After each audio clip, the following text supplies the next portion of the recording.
No one travels to Bulgaria looking for a miracle, but some find it. In these lands, where golden domes are reflected in women's eyes, one understands that beauty is no accident. It is shaped by centuries of faith, by symbols that have not faded, by a solemn air that turns the everyday into the sacred.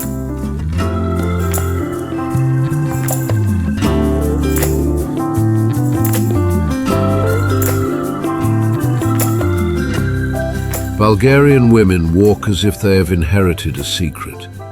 Their gestures are reminiscent of Byzantine icons, firm, sober, almost mystical.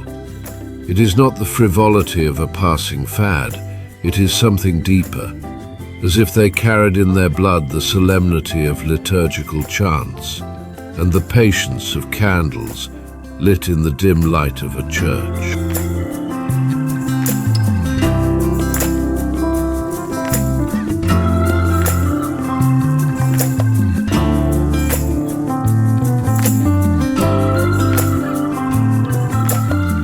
In Bulgaria, faith is not a memory.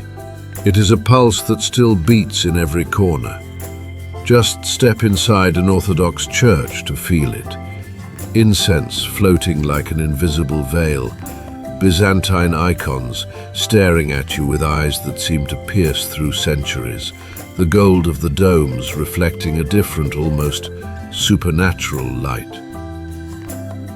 Women move in this setting as if they were part of the ritual, lighting a candle, covering their hair, slowly crossing their fingers. Simple gestures, but loaded with a symbolism that modernity no longer understands. Every movement seems to remind us that femininity here has sacred roots, a link to the eternal. Perhaps that is why they walk with such solemnity. It is not a pose or coldness. It is the legacy of generations who saw faith as a refuge and women as the guardians of that inner fire. When they pass you in silence, it is not indifference. It is a language learned in temples, where what is important is said without words.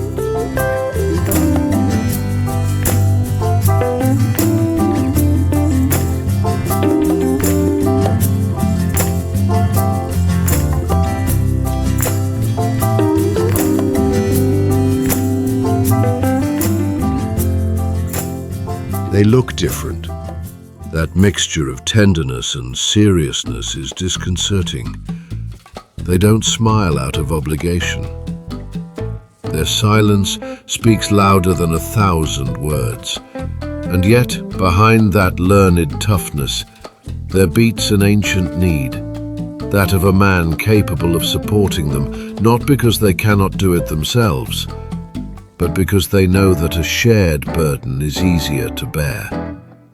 In the Orthodox tradition, women have always been guardians of the home, but also mediators between the divine and the human.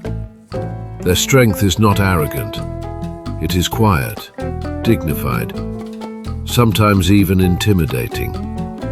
But a gesture, a glance, is enough to guess what they hide. The longing to feel protected, to rest in the security of someone stronger.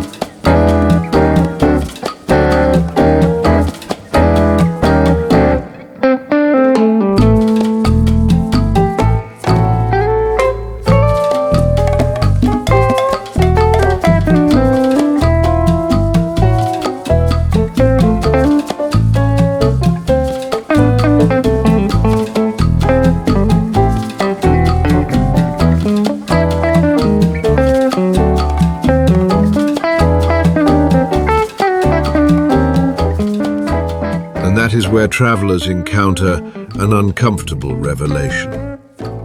These women seem to demand more than what modern Western cities offer. They are hardened by history, but they do not renounce their femininity. They have seen wars and exile, and they know how to survive without tears. And yet, Deep down, they do not want to do it alone. In Sophia, upon leaving a liturgy, the scene is clearly visible. Women lighting candles, slowly crossing themselves with that solemn gesture that seems to come from another century. They are tough, yes, but none of them want to live in a world where there is no man capable of responding to their dignity. Their mystery is not coldness, it is a challenge.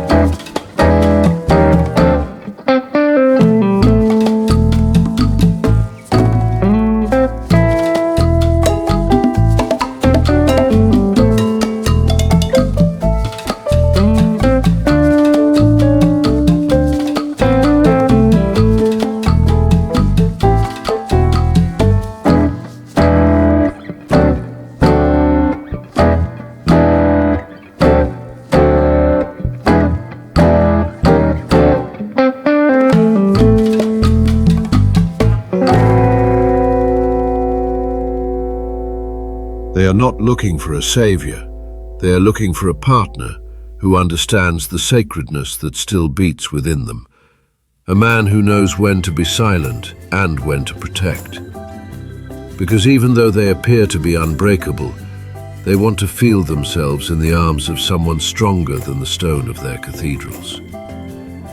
Orthodox faith gave them solemnity. History gave them toughness.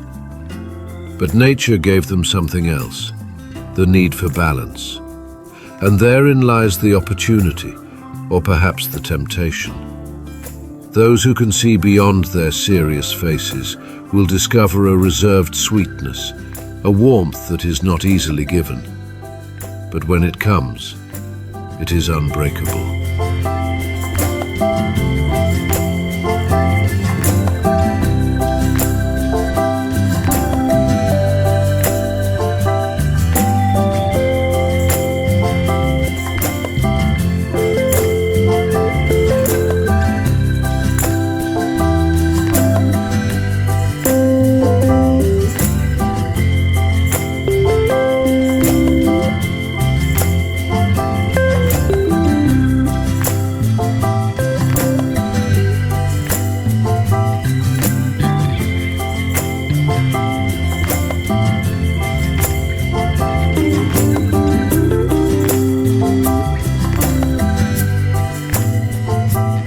In Bulgaria, women are neither adornments nor playthings.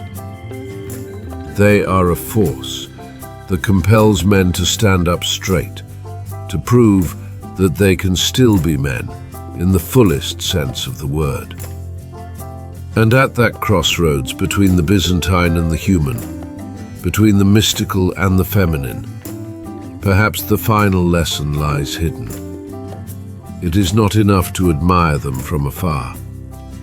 One must be willing to walk alongside them.